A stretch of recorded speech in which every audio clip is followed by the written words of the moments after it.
Today, let's talk about the balancing act that is paying off student loans and starting to save for your retirement.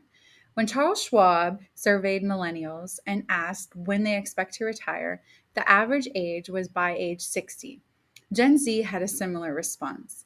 This is 7 years earlier than the current full retirement age at the Social Security Administration, and it represents a generational shift in how millennials perceive retirement. But are they prepared to retire this early? It's not certain if this goal is realistic. According to Fidelity, millennials have an average 401k balance of only 67,000 and they save 8% of their annual salary. Gen Z's average balance is closer to 13,000 and their savings rate is 7%. Fidelity suggests saving 15% of your annual salary into your 401k plan in order to continue on your current lifestyle throughout retirement.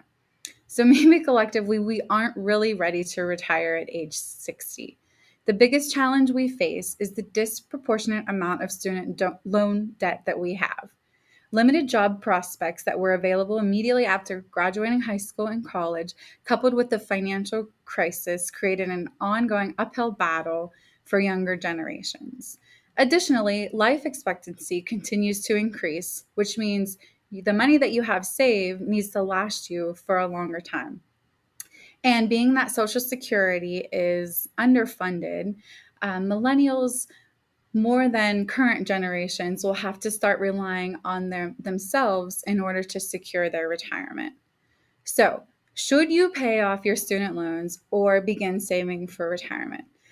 The answer is both. Even if the loans are small and the payments are manageable, the existence of the debt alone kind of curbs savings. A lot of borrowers postpone saving for retirement until their debt has been paid off. But this isn't always the smartest choice.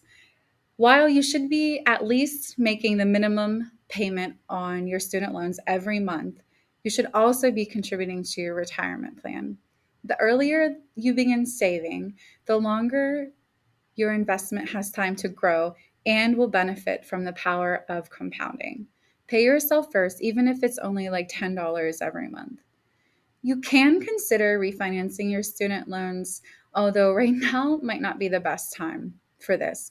But swapping out your federal or your private student loans for a personal loan with a lower interest rate can help you save on the total amount that you pay over the lifetime of the loan.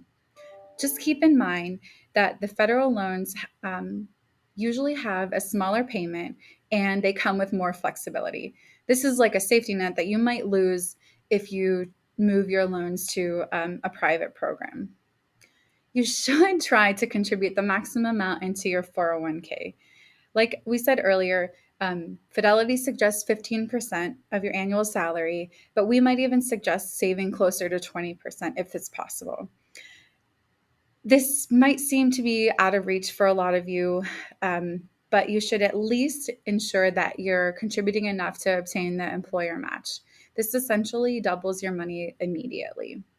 You can start small and then increase slowly over time, which will make the transition of the increase smoother and even unnoticeable in your day-to-day cash flow. Make sure that your retirement contributions are being withheld from any raises or bonuses that you get too.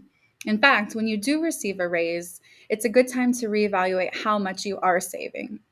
Can you continue on without that extra income? If you can, you should make a plan right away to get it into your savings account or into a retirement account so you're not just spending it.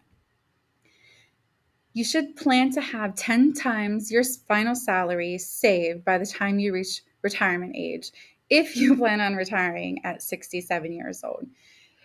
You should increase this multiple if you plan on retiring earlier or closer to 60, maybe 12 or 15 times your current salary.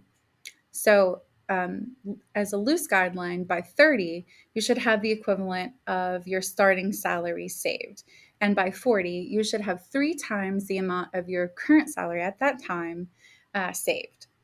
So maybe retiring at 60 isn't in the cards for most younger people, but realizing a financially stable retirement can be. Set your goals and make a plan to get there so you can retire with confidence.